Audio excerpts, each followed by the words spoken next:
Hello, everyone. Welcome to another episode of the Motor City Metrics podcast. I am powered by FanDuel. I am Rahel Garcia. Alongside me is Chris Brown and Uper. Chris Brown had a explosion of his food disposal, and so he'll be on just a little bit. Trying to Domestic difficulties. Difficulties, yes. And especially with home ownership is overrated. And I'll explain another time, another day for that, because, it just seems like there's always something. First, I want to thank everyone who has contributed to us heading to spring training to our GoFundMe. And if you want to continue to help us with that, that'd be great, because we also have other costs. So between March 18th and March 22nd for the spring breakout game. And so hopefully we're catching 3 or 4 games, making the most of it. And so, by the way, in the second explanation, I never wear a Tigers hat. I always wear every other hat known to man.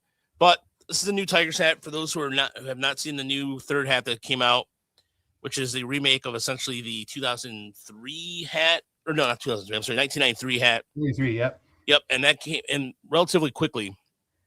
The whole experience by Fanatics though is pretty nerve-wracking when you go shopping on there, because it's just like, hurry up, there's only 5 left, and they experience. But that's not the Tigers did a really good job of getting that out and everything. But second, this channel, which in theory, podcast-wise, we have been now out for 10 years. This has been a podcast that's been, this was Tigers SRD, then Tigers Radio, then pretty much for a long time. And then I'm trying to remember if we changed names, but we've changed names a few times. Of course, it was Woodward Tigers, and we've been to Motor City Metrics. And Tiger Radio.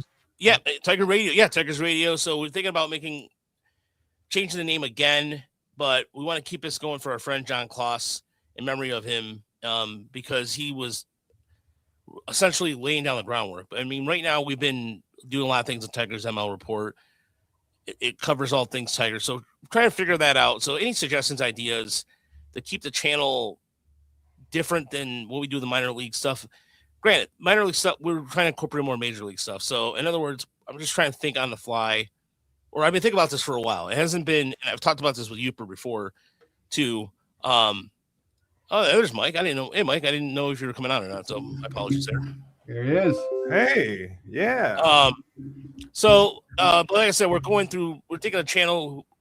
I like to think of ourselves as a channel who listens to our listeners.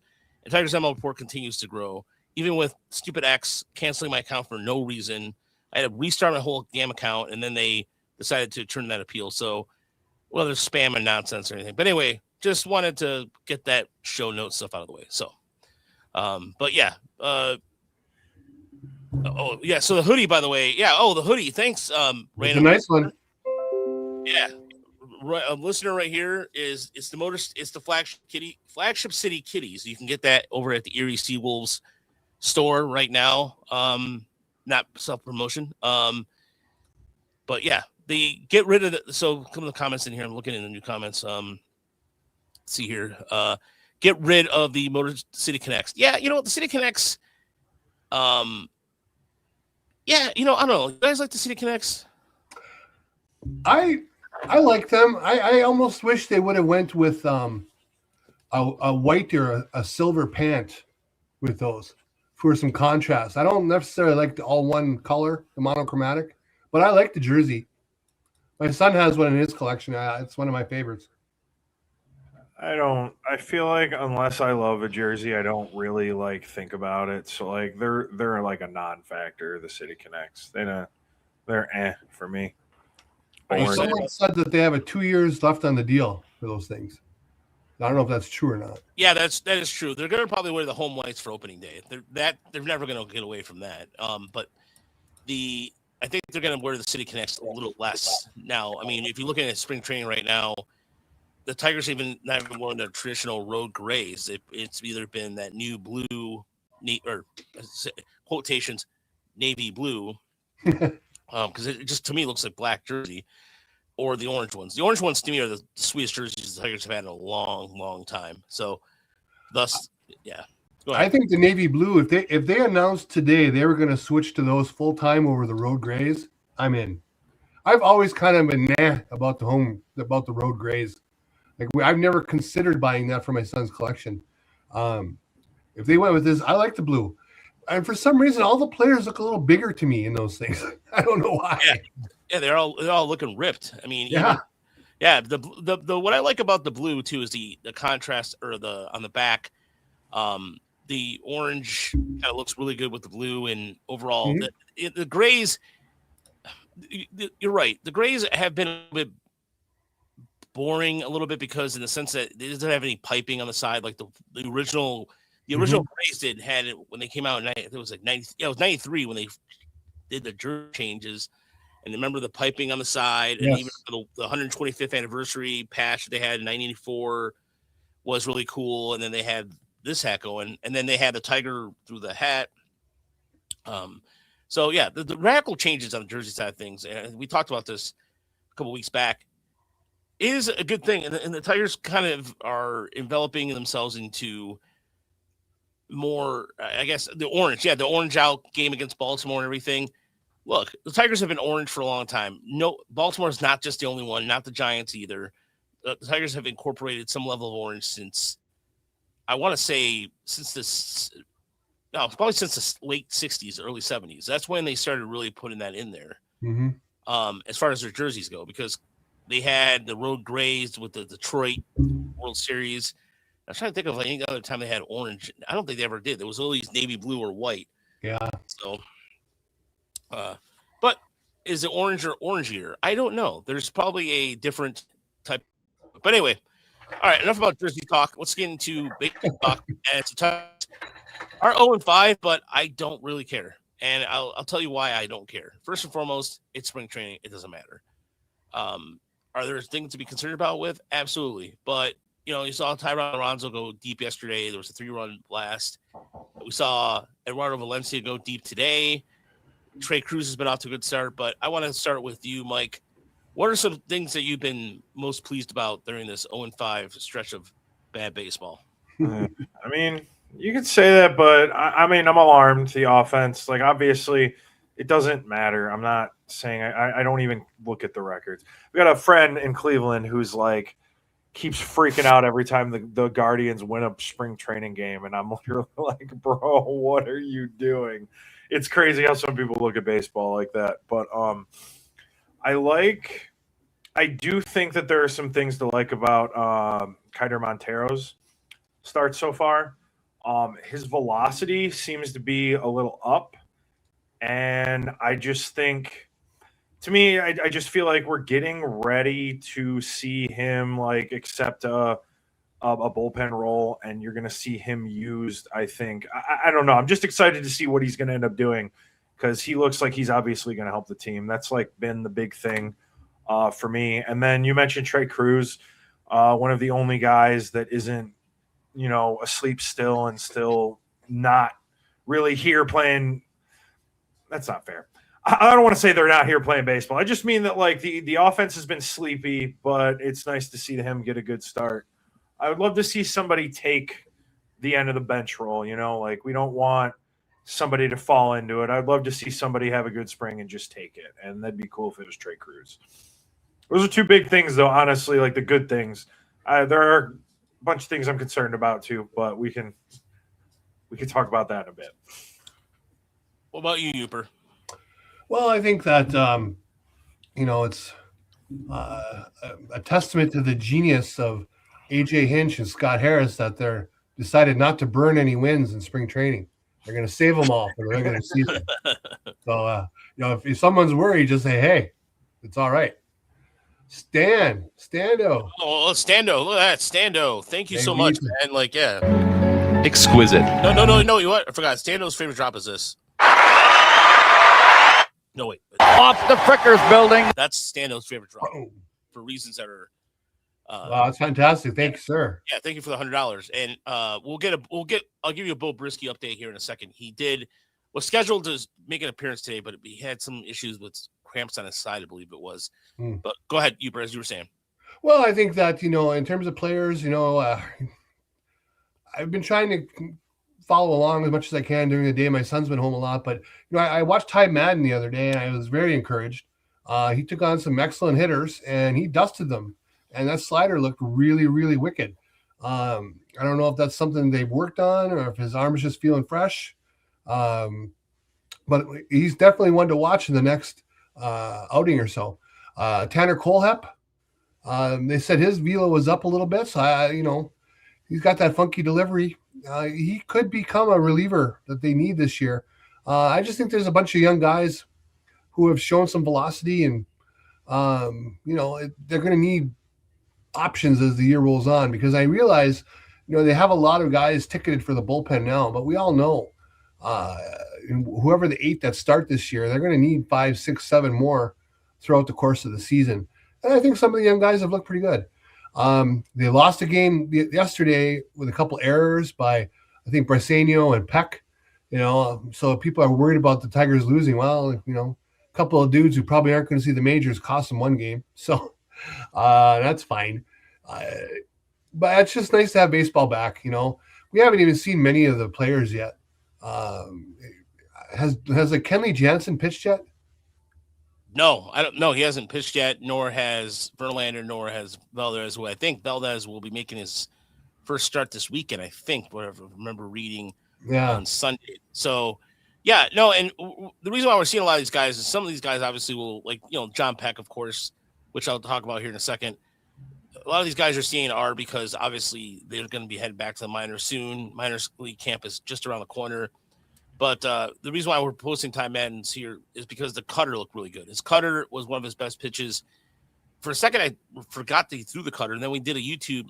If you go to our YouTube page, we did a whole Ty Madden cutters thing. But this was encouraged. As you mentioned, you have to go. It's not even 8 or 9 deep anymore. You have to go 10 to 13 deep. Yep. That's the way you have to go with starting pitching this year, if going forward. But Yeah, and the other guy. So add on that, Ty Madden. I would like to say also John Peck has been a good story to see so far. Trey Cruz, we've been a big fan of Trey Cruz around here for a while. The Peck stuff is just interesting because he made a really sharp adjustment to Double-A last year, and he's really good defensively. He still needs to work on the not missing so much on breaking balls, but that's going to be a work in progress as he continues the second year in Double-A. And Eduardo Valencia got a home run today, and that was not – he can hit. And everybody's been telling us that for a while now. Mm-hmm. And Tigers were carrying, 4 catchers in the 40-man roster? Is that right? Rogers, Dingler. Nito? Yep, Nito. Well, no, is Nito on the 40-man or is he a non-roster? No, I think he's non-roster. Okay. But that's why we're seeing a lot of Tyron Lorenzo early. Dingler he had some elbow work done, cleaning out his elbow, and he's been a really good case. I mean, this is a guy who last year struggled with shoulder injuries, struggled with staying healthy. I just said the same thing. Had some personal issues, and so for him to be back there, lost the weight, it's a positive sign. And so those are the kind of things that are very encouraging early on to see the outside of Kevin. I was going to ask you, you've seen Lorenzo last year. How different does he look with the 35 pounds gone? And what do you think that's going to do for him long term? Oh, night and day. I think it's going to help him in terms of I know I've argued with this with Marco Rush, and Mark and I tend to agree to disagree on a lot of things. But if you look at what happened to Eduardo Valencia last year, he lost weight. His swing got faster. I mean, I think there's something to be said about that. He's more athletic behind the plate. It allows him to move back and forth better, and I think that's going to help him defensively. Again, whether he's going to be at first base or not. I mean, Brasenio's been seeing more reps at first base, and Lorenzo has been strictly a catcher. Mm-hmm. So I think personally it's just going to do a lot for him just in terms of maybe perhaps a quicker bat through the zone. We'll see. I mean, I know that there's some issues with his launch angle we've talked about. So, yeah. And, I think that's what's going to help him out with. It's just overall his overall athletic ability. Stando wants to issue apology. He said that this year the Diamondbacks went to the World Series. You predicted on this pod that they were going to be great, and I whined about talking about the Diamondbacks. We're going in the Wayback Machine there, Stan. Yeah. I love it. I appreciate it. Hey, I'll take it. Anytime I can get the thumbs up, I'll take it. Thank you. Yeah. Another thing, too, that was this is a Stan reference, too. Carlos Pena's up to 93. His velocity's up. So some pitchers are showing seeing camp. What are two things you guys are worried about? I'll start with you. What are some things that are way too early to worry about? Well, I mean, they lost Reese Olson. Then we get the Troy Melton news this week, right? That's, to me, it's ominous because they were giving us the vague coach speak, right? That the general arm soreness. Well, I would love to dig down. Is that generally in the shoulder or generally in his elbow? You know what I mean? So a big difference. But they're saying that, well, they're taking a conservative route. Well, that's fine, and they should. But they're basically saying he's not going to pitch at all in spring training. So that tells me that this isn't just he bumped his funny bone on something, right? I mean, there's something going on there. Very worried about that because I was a kid. I was really hoping either would take some starts and look good or become a 4 to 6 out weapon in the bullpen. So, and he still might. I mean, we're not doctors. I have no idea what's wrong with him, but just kind of the tenor of what they were saying that kind of worries me. So if they lose him now, who's next? Once you lose enough pitchers, then you got some issues. Yeah, no. And what about you, Mike? I think you're muted, Mike. Yep, there we go. Hi. So I kind of alluded to it earlier. With all of the focus on the signings on the pitching staff, both in the bullpen and the starters, it's spring training. This doesn't mean that the offense isn't going to be hot. But I was really just hoping to see some guys like start off hot. I was just really hoping to see the offense as a whole look confident and like they are taking a step forward to being a more competent offense. And they haven't. The offense hasn't been very good. It's been a lot of the non-roster invitees providing all the offense, really, like guys we know aren't going to make the team. And that just sucks. Again, I'm not worried. That's not where we're at yet. But that's something that I thought would really show me, like, hey, maybe they were right. Maybe Scott Harris was right. Everybody's going to get better, So that's like the big thing that stands out to me. I haven't seen Drew Summers. I feel like they really like him and they're trying to give him all the time in the world. And he had one inning, but I'm just not confident in a Drew Summers year either. But that's just of the limited reliever tape that I've gotten to watch. I'm not feeling Drew Summers this year, man. Mike needs a Kerry Carpenter home run barrage here in the spring to get fired up. No, I don't think I could ever get fired up about spring training, man. Like, really, it's hard to, but it's just more so like, damn, there are like 3 everyday players that are like hitless still. Like, that's not. I'd been fine with something in the middle. No, I mean, when the pitching stuff that I mentioned earlier about when Troy Melton, that news came out, this was like literally, this was in my head, like just the entire time going, great, awesome. We still haven't seen Sawyer Gibson long pitch yet. We haven't seen, I mean, again, it's only a weekend. I know that this is not overreacting kind of stuff, but this is where, like, you try to avoid the fine folks at 97.1 with hot takes about, like, oh, are you worried about this yet? 248 kind of thing. But it is kind of a concern a little bit. But again, Tigers haven't won a game yet. I don't care. I mean, we're seeing other things. We're seeing prospects. We're seeing the non-roster invites, you said. All right, I'll stop there. You're seeing the non-roster invites kind of thing. And so, it's just a lot of showcasing of things until the regulars get ready. Go ahead. I'm sorry. I do like seeing McGonigal lays line drives the other way. That's pretty cool. Yeah, that was really good. No, and that's the thing. McGonigal, and we'll get to McGonigal here in a second. As far as let's answer Bo Brisky's. Stan wanted to know more about Bo Brisky. He's only made an inning appearance, though, right? That's my understanding. And so, that's only what he's had so far. As far as how he looked, honestly, it looked a little rusty. I mean, I hate to sound like I'm using the most cliche thing possible, but in all reality, there's not enough there to indicate to me I mean, he got hit up. He allowed that home run. So that home run he allowed was kind of it was loud. Don't get me wrong, but I don't know. I think he needs a little work. It's just the rust is still there. I think Brieske he needs to get back to the 2024 form. And I think on my roster 1.0 prediction, I didn't have him on there because I still think he has some work to do. That changeup is, that changeup that goes fastball is such a key part of his combo. And if he doesn't have that, it's part of his repertoire, then it makes him sort of like Alex Lang in a way. Like Lang was just kind of a one-trick pony after a while. It's Stop it said. It's February. I'm rusty too. We're all rusty right now. It's very cold and what have you. But it seems like Bo's going to need a month in Toledo, right? Yeah, I think so. 2 outings a week. Get out there 8-10 times. See where you're at.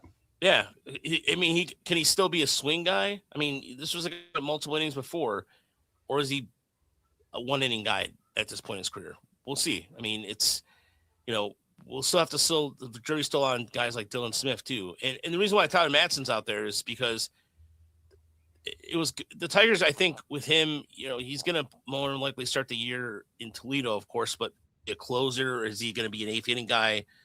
Toledo's bullpen. But by the way, the one thing, let's just talk about this. The non-roster invite pitchers look terrible against the Yankees. Let's not pretend that the Tigers did not allow 20 runs against the Yankees. I mean, Yankees if you're watching the Yankees broadcast, it was a Aaron Judge show, and rightfully Aaron Judge, team, Captain America, all that stuff.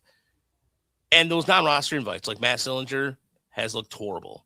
Sorry. I mean, I'm a big fan of Matt Sillinger, but when you have allowed 4 walks and that game was so long, that game was long too. I don't know if you guys watched that. Oh my God, it was awful. Awful baseball. Once the Yankees got to about 9-10 runs, I was out. I checked out.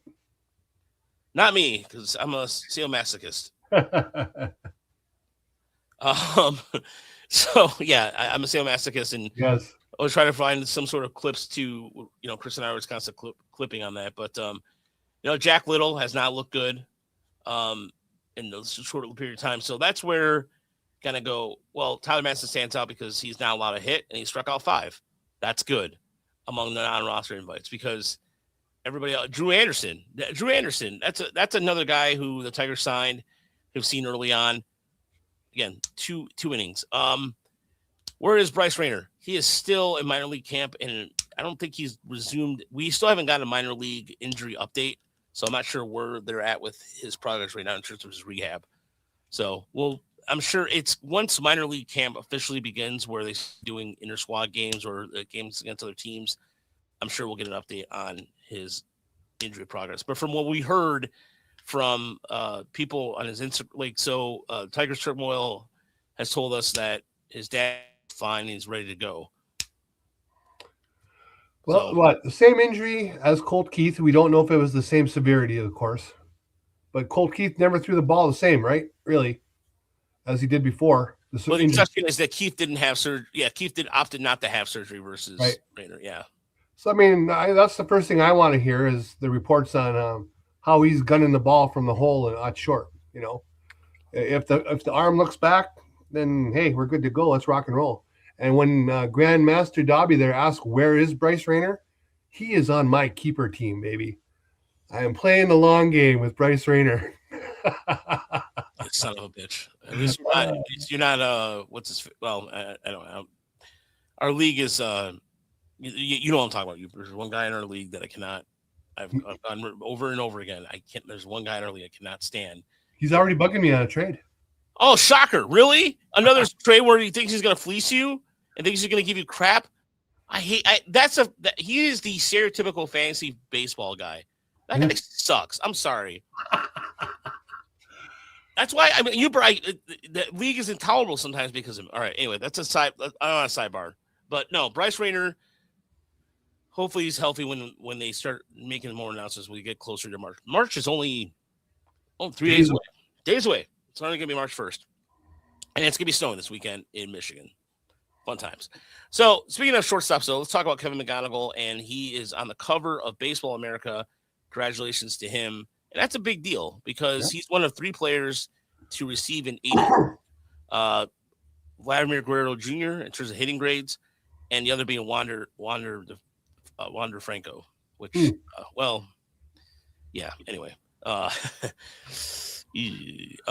went awry. Yeah, went awry and went awry bad.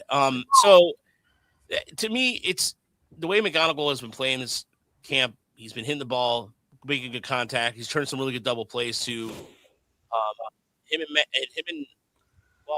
Hayuli's been playing third.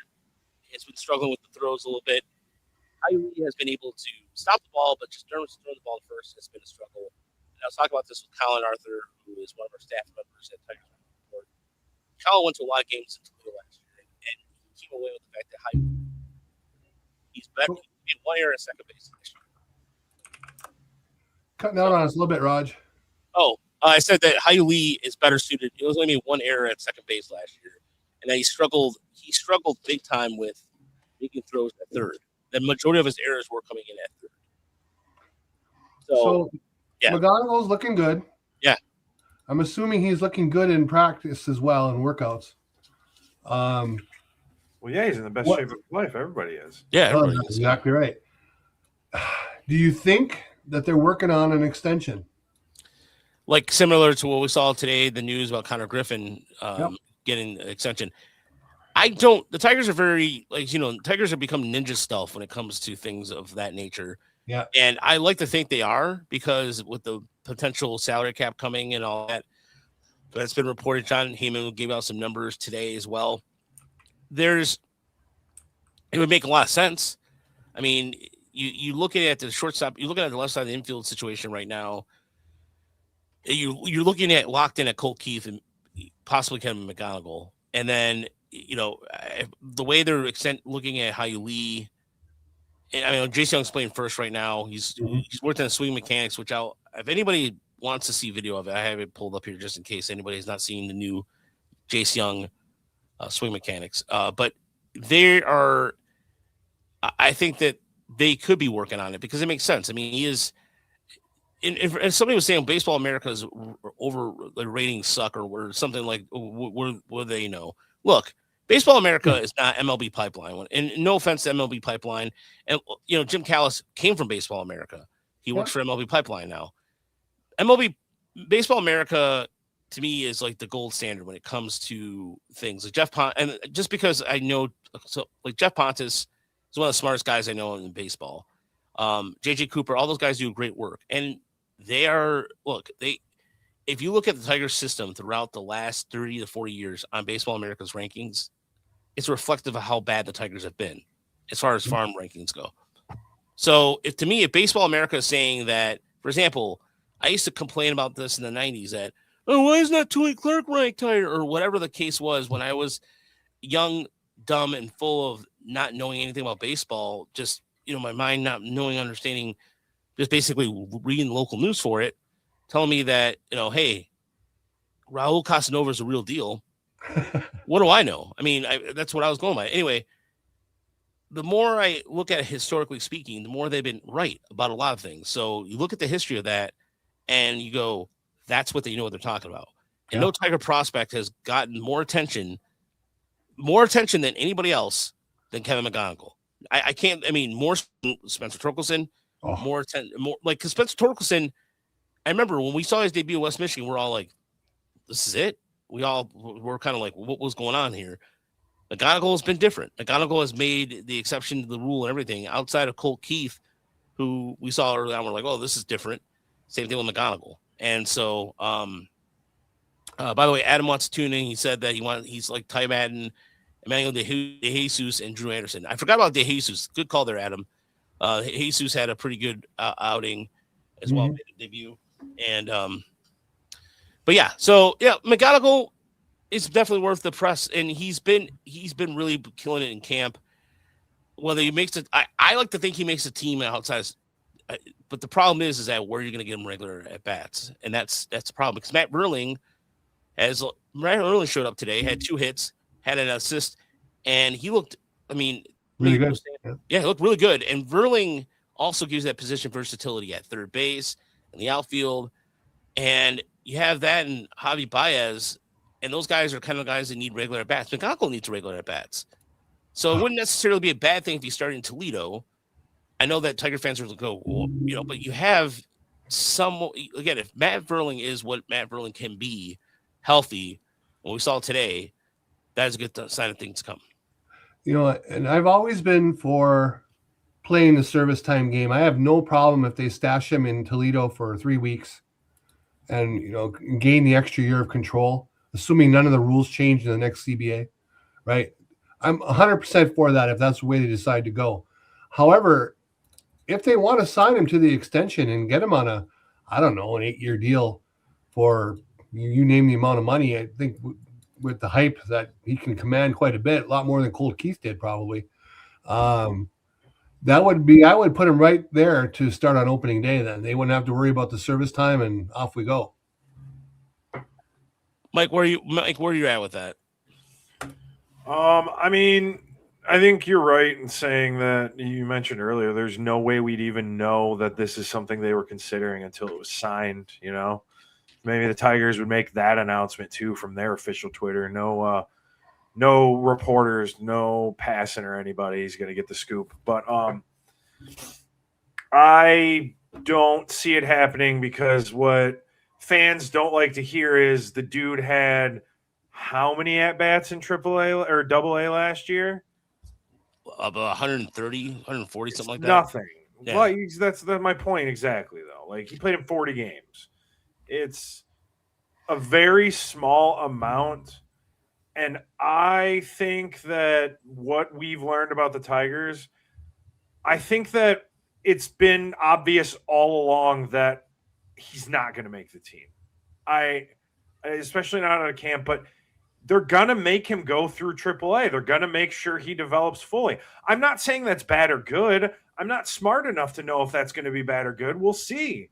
But I think that that's what it seems obvious that that's what they're going to do. So I think that that's ultimately what's going to happen. Like, all the stuff that we can talk about and debate, I think ultimately that's what it seems like the most likely to happen, in my opinion.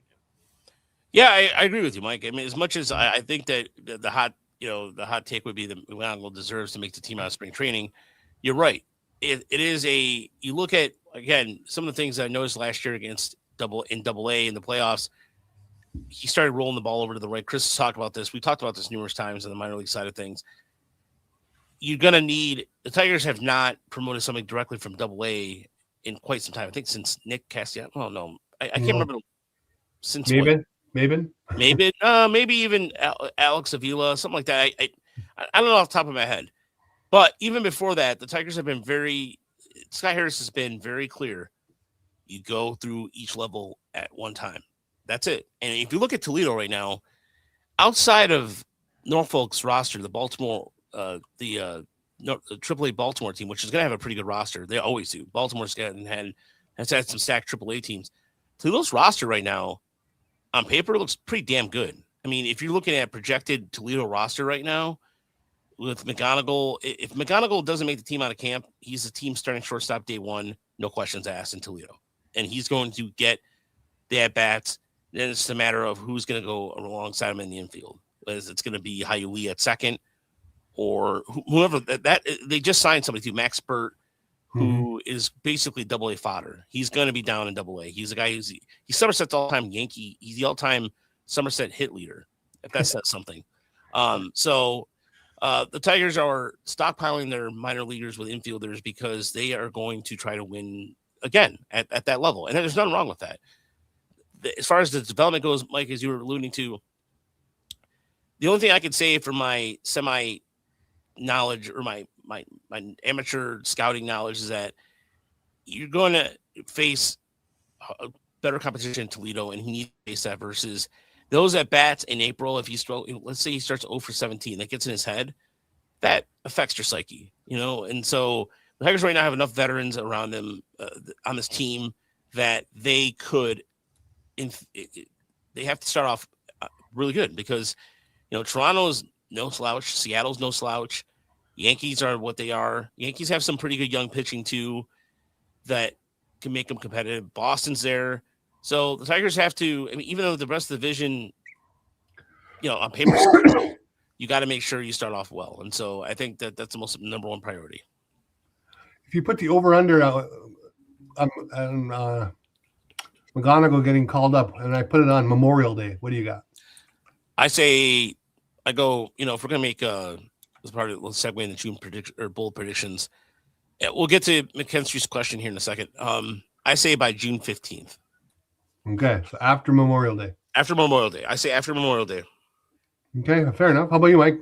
Yeah, I would say after. I'm not optimistic that he's going to make a significant impact this whole year, honestly. So we'll see. A lot of it's in his hands, though. I mean, if he gets off, if on the last day of April he's hitting 380 at Toledo, and the Tigers are knocking along at 500, That's a lot of ifs there. Yeah. I mean, who else in the minors could go to Toledo and hit 380 in a month? Who would you put money on? Probably him. Yeah, well, I would put Eduardo Valencia. I mean, Valencia last year tore up in Toledo. I mean, if you're going to start, that's what I'm saying. Toledo's lineup right now on paper is Valencia at first. That guy's going to give you 20 home runs and hit close to 300, if not over 300. You have McGonigal at short. If Hiley or Max Anderson at second. See, here's another thing, too. Where do you put Max Anderson and Hiley right now? That's another story for another day, but they have some good options. They have some actually things to consider. And that's where that segues into Stan's question. What's McKinstry's trade value? And I see why he's asking that question. Because, you have all this position versatility right now with Trey Cruz on the 40-man roster. Max Anderson's not on the 40-man roster. But you have Cruz can play center field. He can play the shortstop. He can play third. He's a switch hitter. So where's that depend? I mean, honestly, Stan, it really depends on what the team's looking out there for. Because of a team at I think if McKinstry's trade value depends on how desperate a team is at the end of spring training. As of right now, there's everyone out there like going, hey, you know what? We got our guys, But I really think it's just a matter of maybe a mid-tier pitcher or something like that. I really don't know outside of what the Tigers might value him quite a bit. But you know how baseball is. I mean, I think the Tigers probably value him more than anybody else does. I think our only chance is we all collectively need to just send all the other teams video of only McKinstry's first half of last year.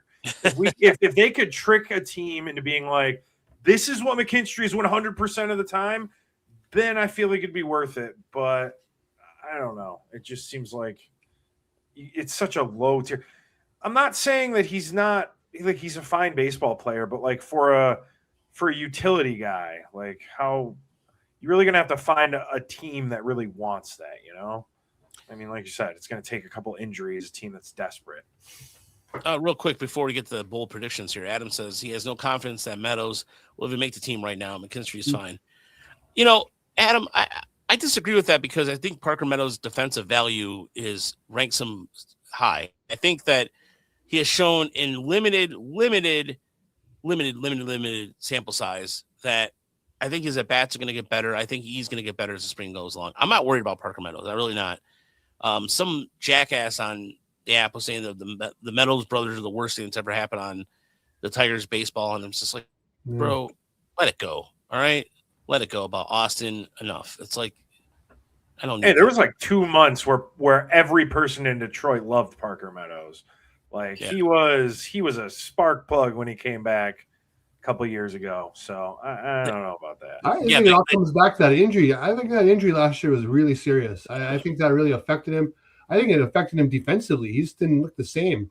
I'm really interested to watch him more this month and get a better sense of where he is physically. And then I think we'll know what they can expect from him once the season starts. But I understand why the writer here says he may not make the team, but I don't think that's going to be the case. I'd be pretty stunned if he didn't make the team right now, if he's healthy.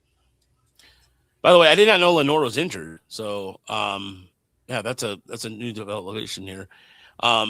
It's true, Adam. You're right. He can't be batting like 180, but there's something I was talking about this with Chris Castanelli on the Roundtable Tigers last week is that look, if he's hitting like 240 and get like 240, 250 at least, and still doing that, providing that defense, like that catch he made in Seattle is one of the best catches I've ever seen.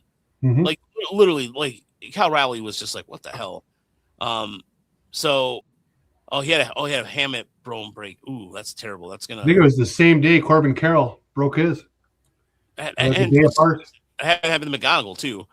I look, but the bottom line is this: I think that if Meadows can just, I'm never gonna. By the way, anybody who misspells in this chat, I'm never gonna call you out on it because I am terrible with spelling, and that's hypocritical. Why would I do that? That's who cares? I understand what you're saying, and that's all that matters. So, but anyway, I think Meadows is gonna be fine. He had his defensive values really high on this team. So speaking of value, this bold prediction, this is really early on. We're gonna wait to do the opening day lineups till next week because Chris isn't here, and I wanted him to hear for this, and so we'll have a better idea too. We'll do that next week. But so Dan Dickerson on the broadcast, I think it was a couple days ago, was talking about Riley Green. It was the day that Riley Green had 3 walks, and now the ABS system's been out there. The challenge system's gone pretty seamless so far. It's just like if you watch a lot of minor league games like we have, this is no different for anybody else. But for those that are new to this, you're seeing that small part of the ball in the strike zone. You're starting to see some things. And so I'm curious on the people that are listening out there, what have they thought about it so far? It's been fine. But it got me thinking about what Dan Dickerson said, and I'm paraphrasing, but him and Dan Petrie were talking about how the top of the strike zone has gotten smaller. So the strike zone's getting smaller. And that will make for a better year for Riley Green. And possibly will cut down on strikeouts. And I got me thinking, I'm going to make a bold prediction right now. It is now February 26th. It's 9:42 p.m. as of time of recording. And I'm going to say that Riley Green finishes top 3 in MVP in the AL MVP based off that. And nice. I'll tell you why. Here's why. He's only 25 years old. You get better. He's starting to hit his prime. Okay. He learned from last year. For God's sakes, he had 35 home runs last year. He's one of the few Tigers drafted players to do this. He continues to hit. He'll hit for average now. If he cuts the strikeouts from 30, if he cuts it down by 10%, you give him, look, no way. Fine. I'm crazy. Whatever. Fine. I said top 3. I didn't say he was going to be MVP because top 3, or you know what? Fine. If you know what? No, Roger. No, don't you let him do that. No. Don't you let them do that to you. No. You know what? No, I'm sticking with it. Top 3 MVP voting. I'm sticking with it. I like it. I you know why? Because look, here's my quote unquote hot take. The numbers are suggesting, based off the projection, if he's healthy, what he did last year with the smaller strike zone will improve his numbers greatly, and I think that's going to help him finish top 3 because he is a force when he's healthy. I know people. I'm getting sensitive. I'm not getting sensitive, Jay. What I was going to say was top 5 to hedge my hedges, hedge my bets. So that's what I'm saying. Sorry, I don't know how to say it. I'm not sensitive about it. I was trying to make sure I was trying to do like a radio thing, going, oh, make sure I'm right. No, top 3. I'm not getting sensitive whatsoever. And the MVP race is all about narrative, and a lot of it takes shape early, right? If he gets off to a hot start, has a great April, that carries right through the rest into the summer. He's capable of hitting 35 to 40 home runs. He's capable of knocking in 120 and taking walks. If he cuts the strikeouts, say, I don't know, 10%, which I think is doable for considering the volume that he had last year, that's a lot of offense kicked into his game. And he's good enough defensively not to be called a liability. So you can get MVP votes that way. Also, the team has to be good usually. So yeah, and look, if the Tigers if you can carry him at MVP level with the rest of the offense just getting marginally better, he can be a top 3 candidate in the American League. Yeah, they would have to have as good of a start as they had last year. He would just have to be more of the source of it. I don't know, because like you was right, it is about narrative. And when the Tigers were in first last year, like it was literally just Skubal and everybody else. So I know this sounds weird, but it almost feels like Skubal can't start off amazing in the same vein for those both to be true, or for that to be true. I know it sounds dumb, but like it just really feels like the media latched on, and I'm saying like national media, like publications, they really latched on to like, it's Tarek Skubal and everybody else. And, he'd really have to break out hard, I think, to really get that recognition, which isn't fair, but I do think that it's true. I just think that, no, you're right. I think that there's going to be so much talk about the Tigers rotation with Fran Bear now, and whether Fran Bear is going to lose his mind or cases, if he's going to throw, like, there's all these little things, if he's going to throw at the catcher and all those little jokes, and then what is Verlander going to be? So maybe Skubal is heading into a contract year, so is Casey Mize. So there's a lot of other storylines on the pitching staff that and kind of sidebar what's going on with the offense. And so if Riley Green can go out there, Spencer Torkelson who, by the way, he has some interesting comments today about playing, basically knowing that he was going to lose a spot. That's why he played so well. Those two are the catalysts for the offense, because to me, Kerry Carpenter, the fact that he was playing basically on essentially a pop can, crushing his hamstrings, just kind of being crushed pop cans essentially. Or somebody mentioned like a shredded turkey leg, which I actually like that analogy better than my pop can one. But yeah, it's if Green can do what he just, again, I hope that I hope that I'm right about this, because I feel like that would be significant for the Tigers to even get over the hump. So, well, if Torkelson was really being hard pressed, thinking that he's going to lose his job, and that's why he played so well, you just need to keep reminding him that Brycinho and Valencia look pretty good. Yeah, they're coming, man. They're coming. Yeah, no, you're right. Valencia is right behind his back. Raj, 5 Parker Meadows stolen bags. I'm gonna go under. I don't say under because I feel like Tigers. Somebody mentioned in the chat earlier, Tigers don't run enough. Yes, exactly. That's what I was going to say. Don't run at all. I mean, Parker Meadows has 21 steals for his career. 25 would be insane. Could he steal 25 bases? Yeah, he probably could. Sure, but they don't. They just don't do that. But I think that all comes down. If he gets a league average on base percentage, if he's right around there, he could definitely do it. It's a matter if they let him. Yeah, it's a matter of strategy, because I'm during the Braves and Tigers game, talking to the new first baseman coach that came over for the Mets, because the Mets had like insane amount of steals last year, because they were talking about they were crediting the first baseman coach. I forgot the gentleman's name, but they talk about the success rate, and the Mets are not exactly world speed beaters by any stretch of the imagination. And I think that's not part of Hinch's strategy. If I could be wrong about that. I don't have the numbers on front of me, but I would love, the one thing that we don't see anymore, for those who will get this reference, Naylor and Soto stole 30 bags. Here's a reference for you. Whitey Herzog, Whitey Ball, or Billy Martin Ball, Billy Ball. Those were names that were stealing, those are kind of like strategies you don't see anymore. In the 80s, everybody stole like 60, 70 bases. Vince Coleman, outside Ricky Henderson, everybody seemed like 30 and 30 guys were much more common. Now it's not that. Mark Davis said artificial turf then too, those big stadiums. Mark Davis said it's run. I like this. I like what Mark Davis said. You can't steal first base. I hope it just makes consistent contact and becomes a viable option for us. Now that's all we can ask for Parker Meadows. Well, he draws enough walks. He could post like I say, a league average on base percentage would do it for me. Because if he's sorry, go ahead. That's solid. I just don't see Tigers aren't going to send anybody that much. He's going to have to go 25 for 25 for that to happen. He's attempted 26 steals in his career. He's attempted 26 steals. So that means that he'd have to double his career attempts in stolen base, which would require him to play probably most of the year.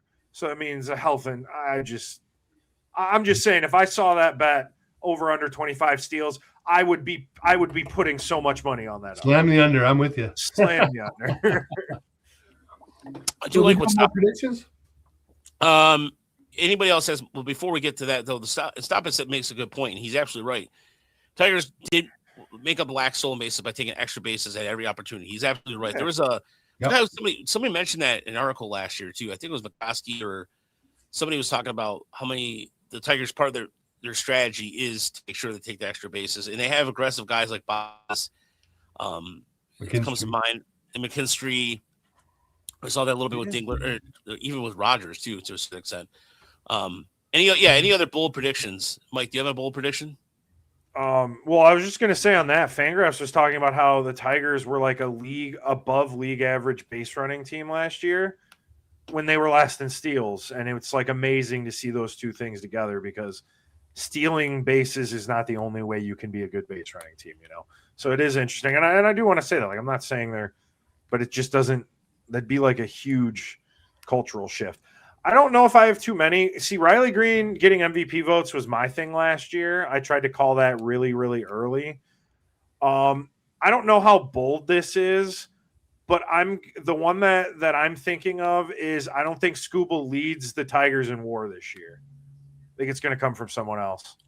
Okay. Maybe that's bold, but maybe it's not. But that's what I'm saying this year. Well, hopefully it's because he had a good year and somebody had a really good year. Yeah, that's what I'm hoping for. I'm not predicting anything else. I'm just hoping that Riley Green puts up MVP numbers and me and Roger can both be right, There you go. I like it.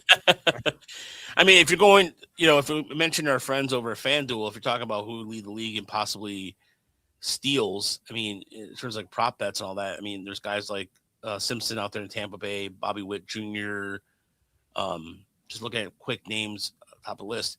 So if you want to do any kind of betting for those kind of things, FanDuel is your spot to check that out. So if you're into that, sponsor of the show. But yeah, there is Mike, you bring up that Fangraphs article. That's a great point. I mean, look at somebody mentioned in the chat. Adam mentioned Toronto had the third least amount of steals. So yeah.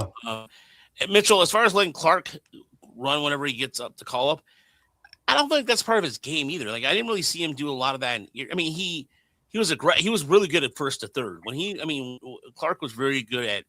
He's very good at being stretching the hit out. But as far as like stealing goes, as I recall, I don't remember a lot of that stealing down to second base. I guess it really depended on the opponent too, for that. So, who do you think wins the race from home to third, Clark or Meadows?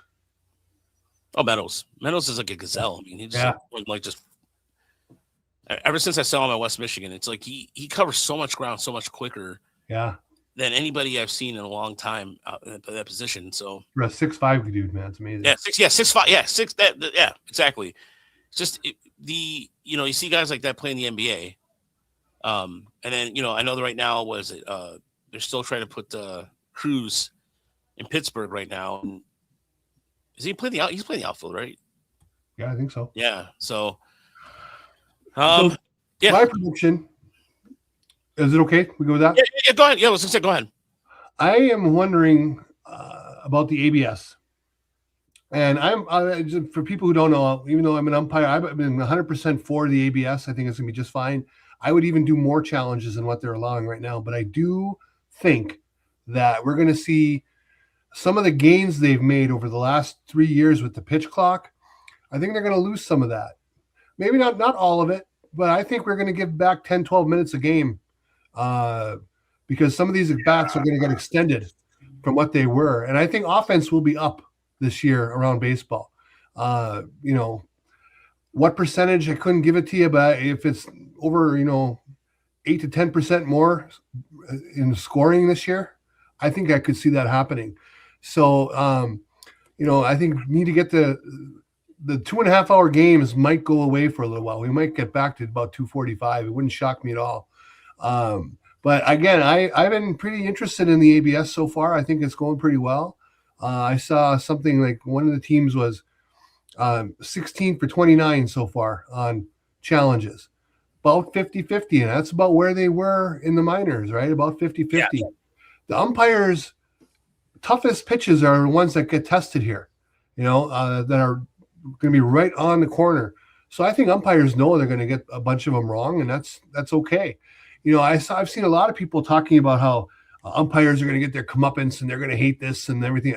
I don't think that at all. I think umpires welcome it, probably, at least most of them.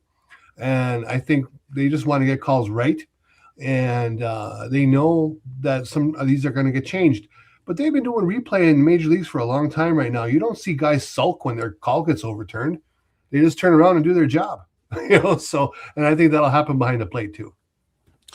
Yeah, and that's where something that there was an article about that today about Toledo, for example, that there was I'm trying to find it here, where the most impactful change in 2025 took place because of event that happened in Toledo. And I'm trying to get it was Mike Portello of MLB.com that wrote this article. And so the overturn rate in 2025 was almost exactly 50%.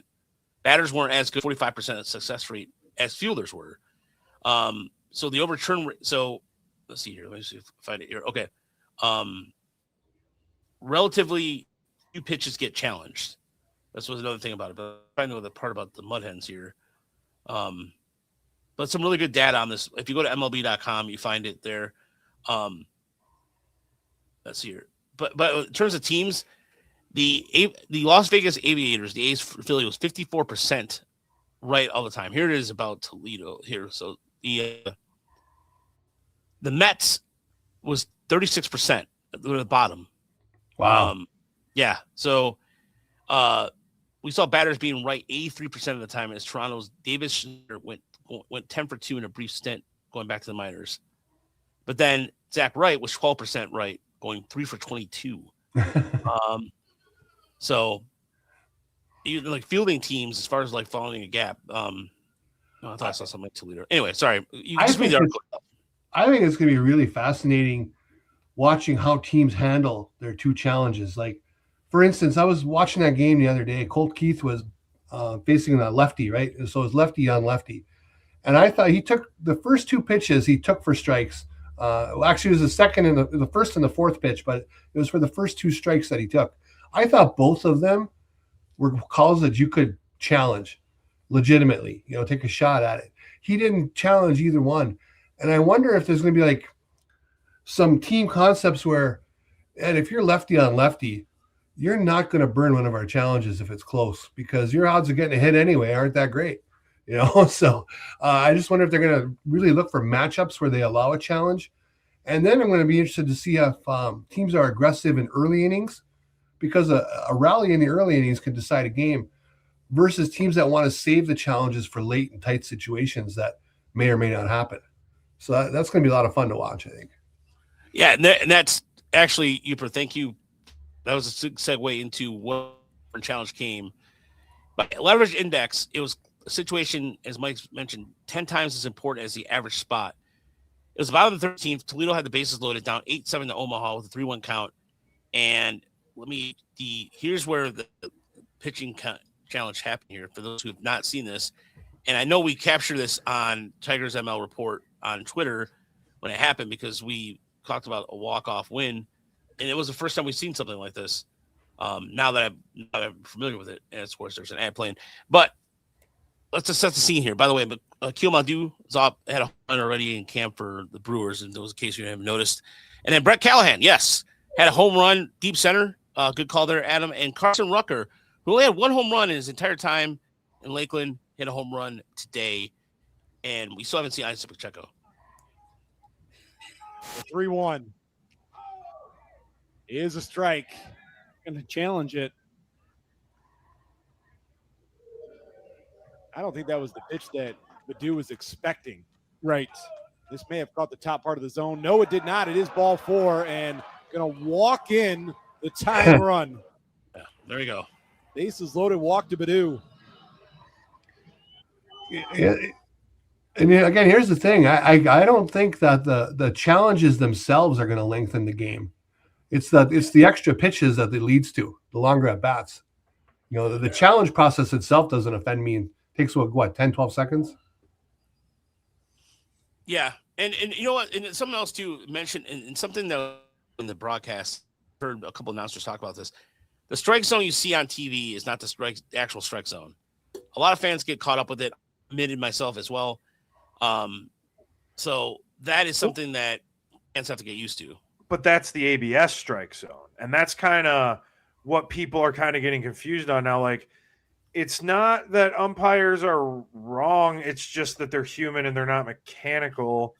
And what's happening is the top and the bottom of the strike zone are shortened, and there's no corner. Like, the corners are going to get called more by the ABS. They're going to get caught more by the ABS.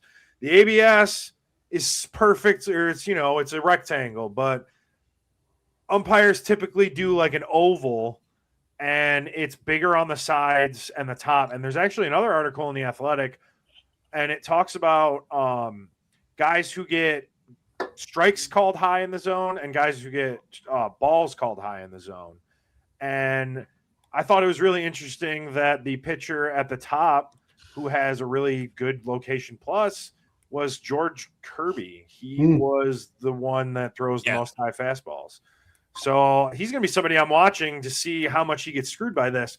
But that's where the difference is in the in the strike zones. And that's what Roger was saying is like, that's the rectangle, that's going to be what ABS kind of goes after. But like, ultimately that's not like the umpire can't be that exact, but they also aren't. Like, that's not the exact zone they're looking at. Yeah. And here's the thing, like, before we get out of here, I think getting caught up in, like, there's going to be no more Angel Hernandez, the shows. The show, yeah. In that theory, this is where ABS, like, a lot of those umpires, Angel Hernandez situation, because he I'm sorry to say this, but actually I'm not, he made things, guys, he really did. And that gets clouded into what most umpires try to do, which is try to call some of these umpires. Angel is not the only one. I mean, Joe West, Country Joe, everybody, Country Joe, hey, I played music and I had a band, blah, blah, blah. A lot of those guys wanted to add their own personality. And I think that's what clouds fans' minds sometimes, is that the umpires, the show, they made it about themselves. And some of them have done that, but now they can't do that anymore. And who scored overtime for the Wings? I know they won 2-1 against Ottawa. Not sure who won on that, but by the way, the USA won the Olympics.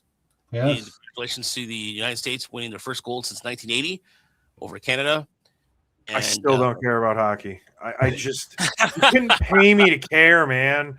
Like, oh my God, hockey's been talked about so much, and I'm like, but wait, it's still boring. No, hey, look, Really that game, that gold medal game, was an exciting one to watch, and I've been a hockey fan.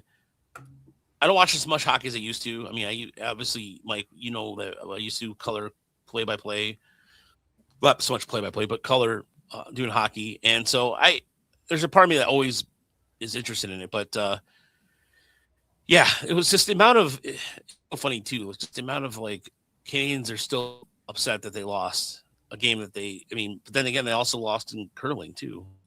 But they won the bronze. So I don't know. Yeah, but they're not here. So, I mean, they have that on us. So anyway, the World Baseball.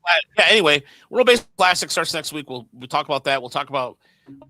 So I'm sure there'll be some cuts along the way, and we'll have plenty more to discuss next week. Join us now from the end of the season. As somebody mentioned, that's the Saturday baseball was going to be the first. There's not going to be another Saturday without baseball until November. Beautiful. So yeah, we're in the middle of the season. We'll keep you updated. Check out all the great things over at Tigers ML Report.